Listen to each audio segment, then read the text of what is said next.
A great and beautiful evening to each and every one of you. Welcome to our online midweek service and prayer here at Christ the Redeemer International Ministries. Thank you very much for taking the time once again to hear the Word of God and to continually stand in the gap as we continually expect for greater things, mighty things, and powerful things that God will do in us and through us. Let us all pray.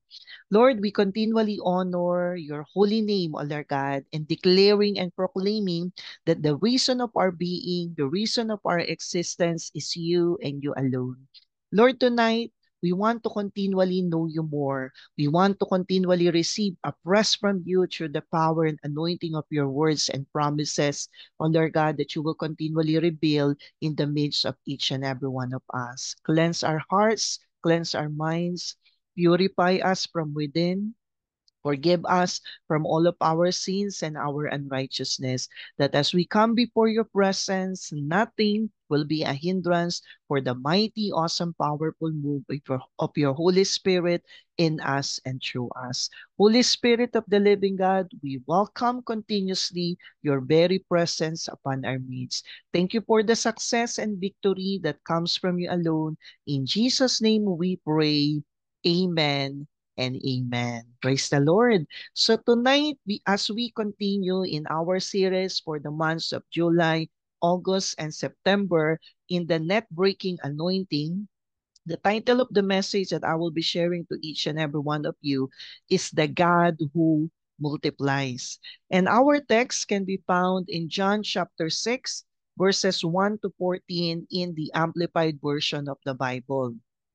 It says in here, after this, Jesus went to the other side of the Sea of Galilee, or Sea of Tiberias. A large crowd was following him because they had seen the signs attesting miracles, which he continually performed on those who were sick. And Jesus went up on the mountainside and sat down there with his disciples. Now the Passover, the feast of the Jews, was approaching. Jesus looked up and saw that a large crowd was coming toward him, and he said to Philip, "Where will we buy bread for these people to eat?" But he said this to test Philip because he knew what he was about to do. Philip answered, 200 denarii or 200 days' wages worth of bread is not enough for each one to receive even a little. One of his disciples, Andrew, Simon Peter's brother, said to him, "There is a little boy here who has 5 barley loaves and 2 fish. But what are these for so many people?" Jesus said, "Have the people sit down to eat."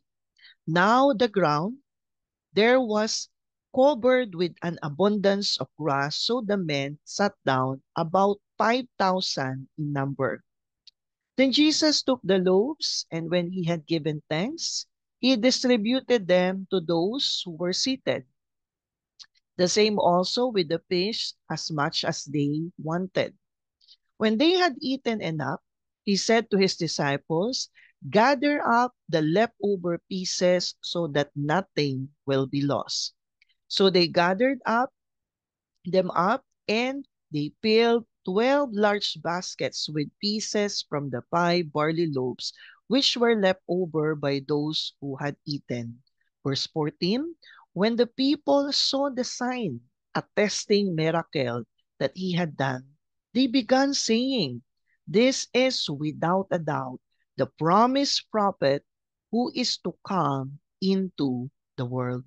Praise the Lord for the reading of His Word. So tonight, by the grace of God, I will be sharing 4 points regarding how to experience the miracle of multiplication. Paano nga po ba natin patuloy na mararanasan yung miracle of multiplication, which we all know comes from God and God alone. So are you ready? Amen? For us to experience the miracle of multiplication, first and foremost, the first thing that we need to do, number one, grab hold of every God-given opportunity. Amen? So grab hold means to take possession with legal authority. To grab hold of every God-given opportunity. You see, this can only happen when we have the right focus. Amen? When our eyes are continuously being focused only unto Jesus Christ alone, which is the author, the finisher, and the perfecter of our faith. God is reminding us tonight, don't focus on your limited ability. You see, my beloved brothers and sisters in the Lord, one of the reasons we don't see God performing miracles in our lives is because we spend all of our time, amen, rehearsing all of our inabilities. Amen. The things that we don't have. Amen? Yung mga kakulangan natin, yung hindi natin mga kaya, sometimes, as sons and daughters of the Most High God, doon po tayo nakapokus.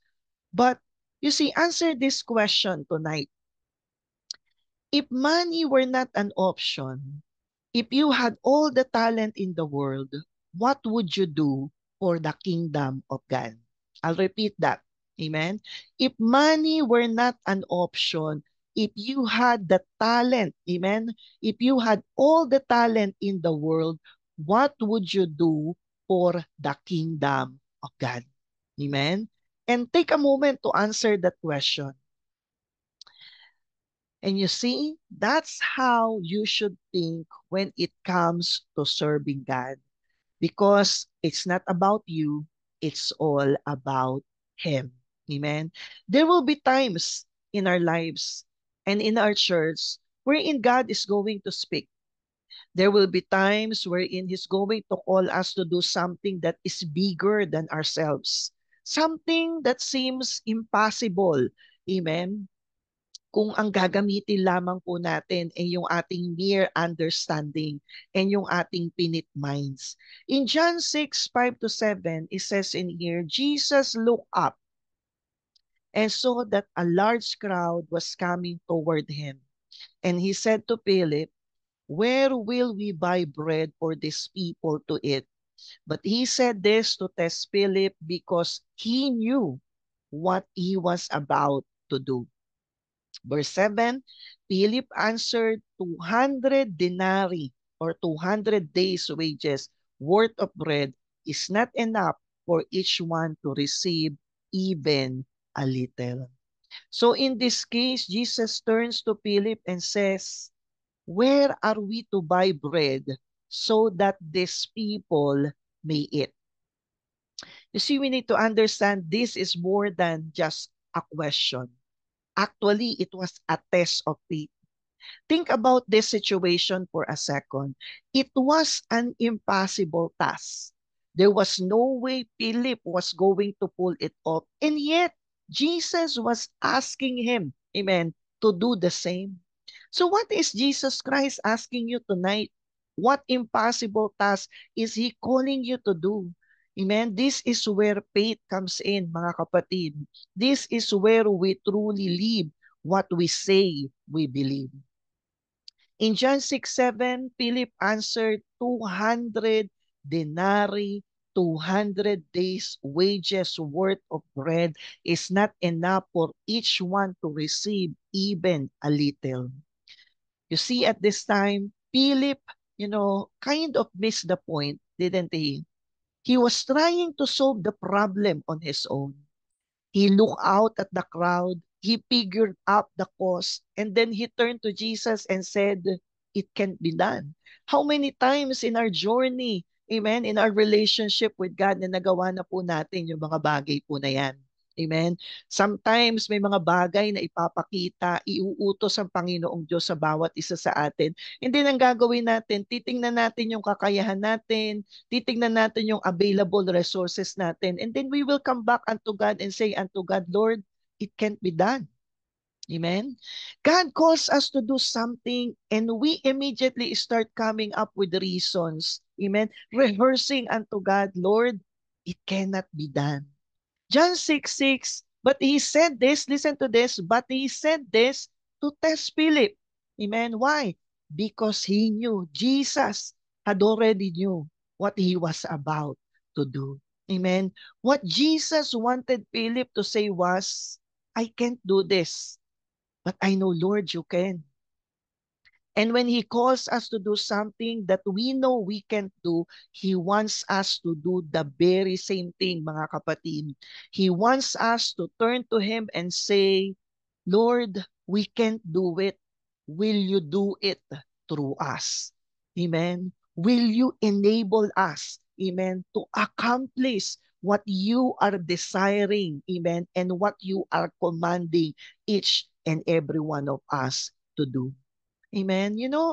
Alam niyo po mga kapatid, it wasn't long after I realized something. Amen.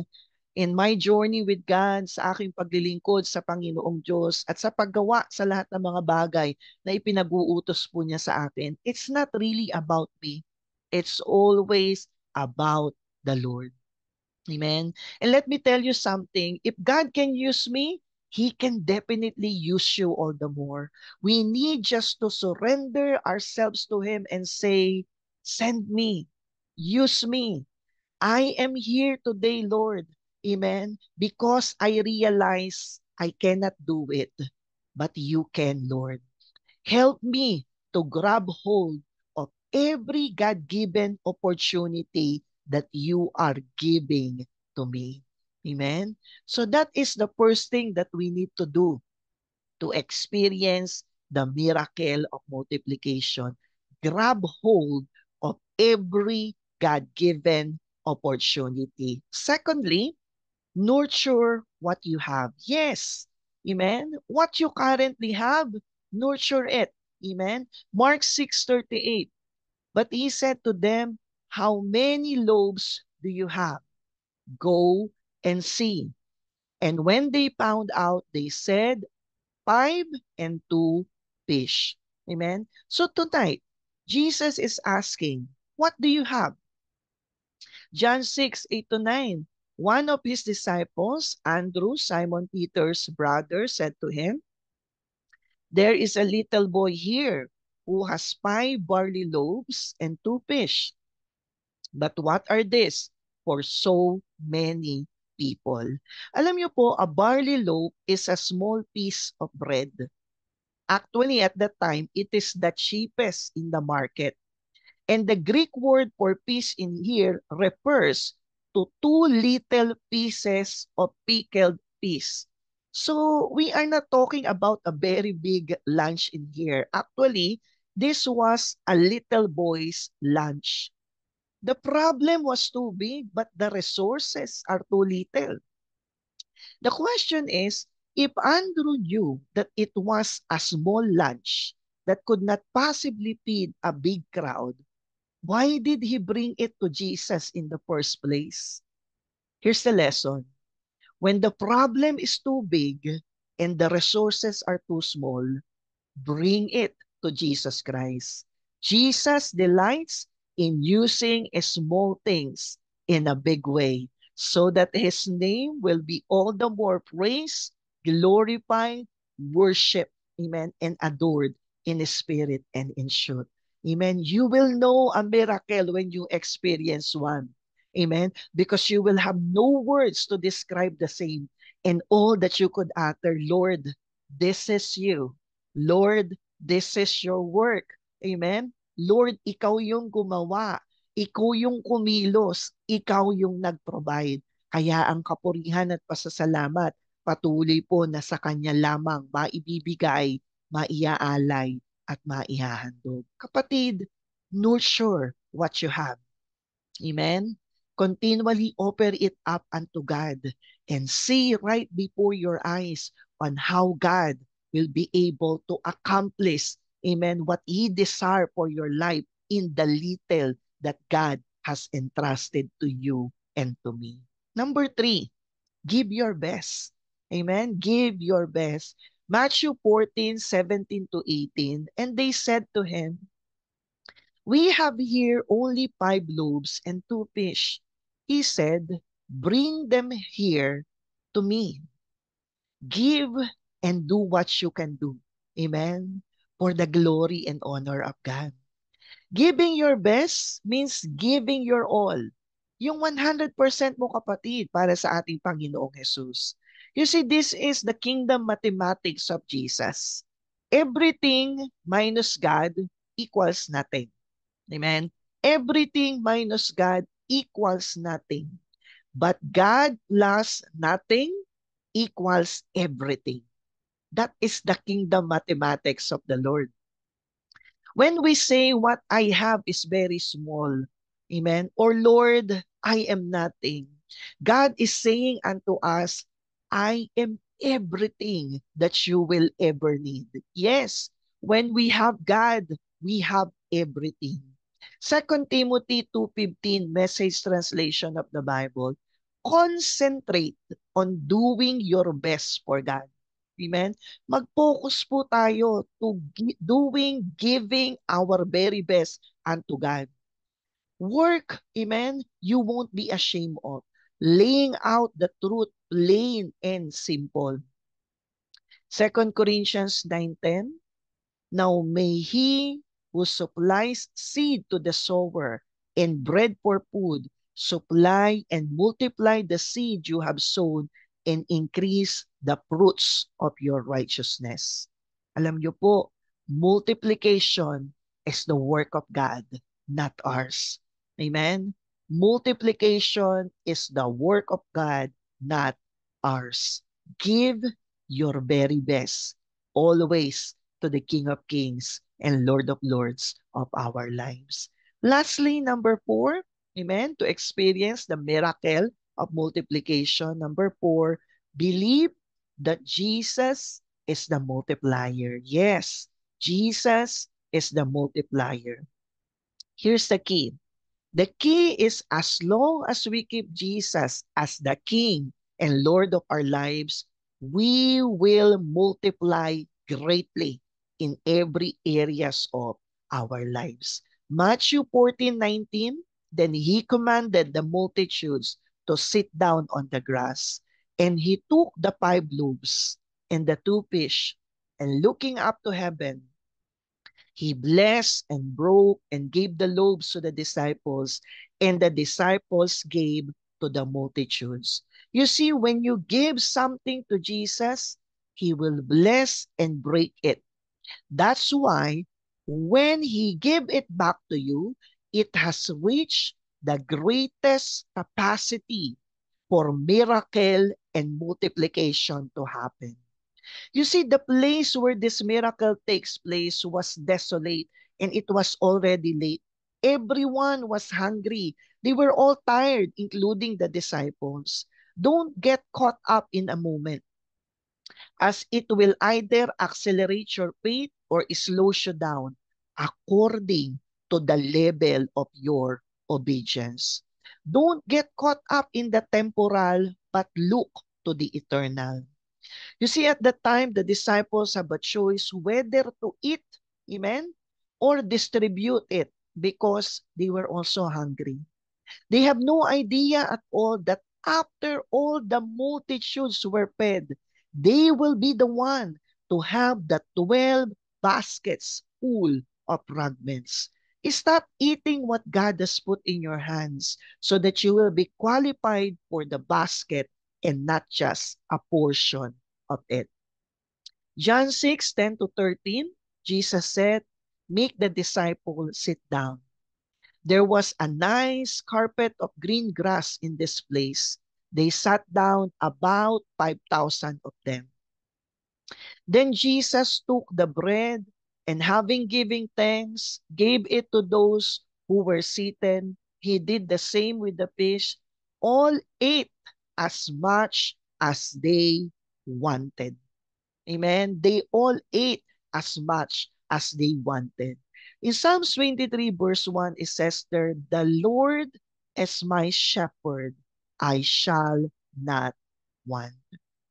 You see, mga kapatid, when you and I knows how to submit to the shepherd of our lives, we will not lack any good thing. Jesus is the God who multiplies. Our faith must be energized by this great truth, amen, of the great God that we are all serving. Faith is simply bringing what we have before the Lord.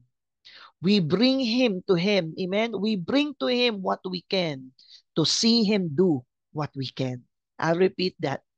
We bring to Him what we can to see Him do what we can.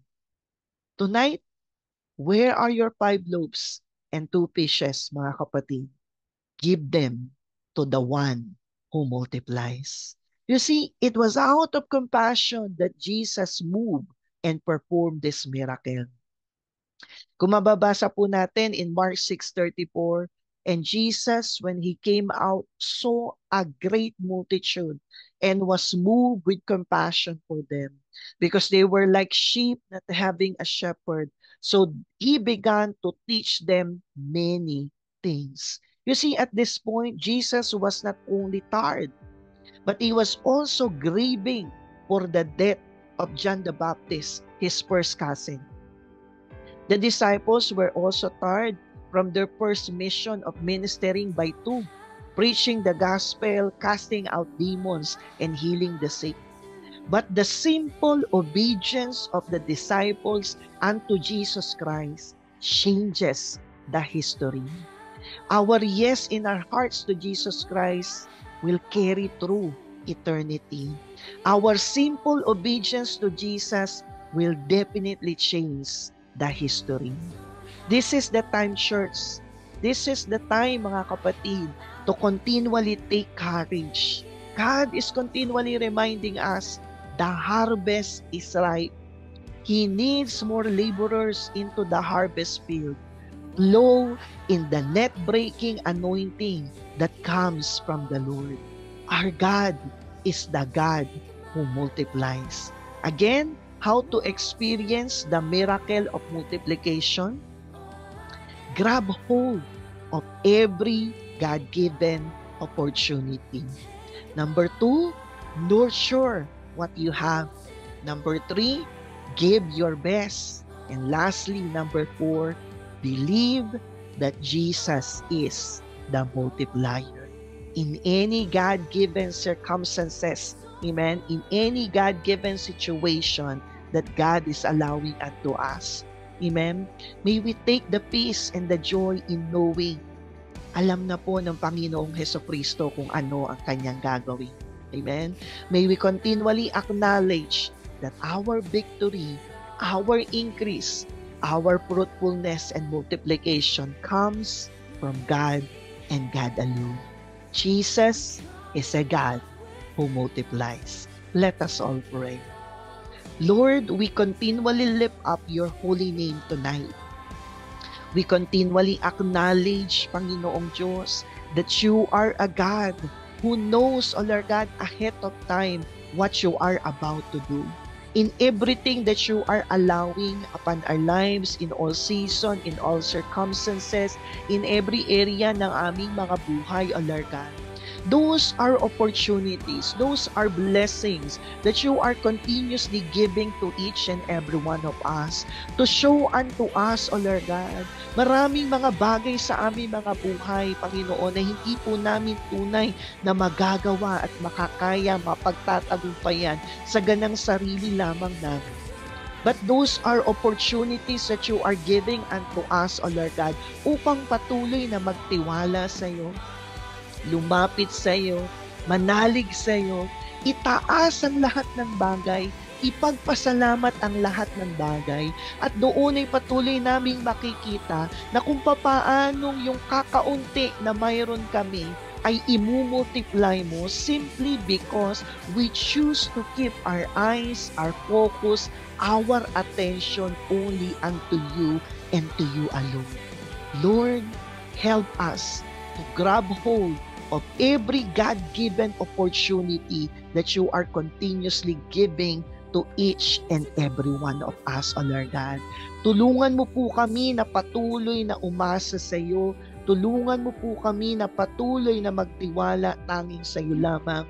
Help us to nurture what we have. Help us to give our very best in everything that we do, knowing and believing, O Lord God, we do it all for your glory and for your honor alone, O Lord God. At tulungan mo po kaming patuloy na magtiwala that Jesus Christ alone is the God who multiplies. Lord, we stand in the blessed truth of your words and of your promises. Tonight, we continually offer up everything unto our lives before you, O Lord God. And Lord, it is our faith, it is our continual declaration that we will see right before our eyes kung papaano mo pong imumultiply ang lahat ng mga bagay po na ito. Thank you for the net-breaking anointing. Thank you for the fresh fire and anointing that comes from you and you alone. We glorify your holy name.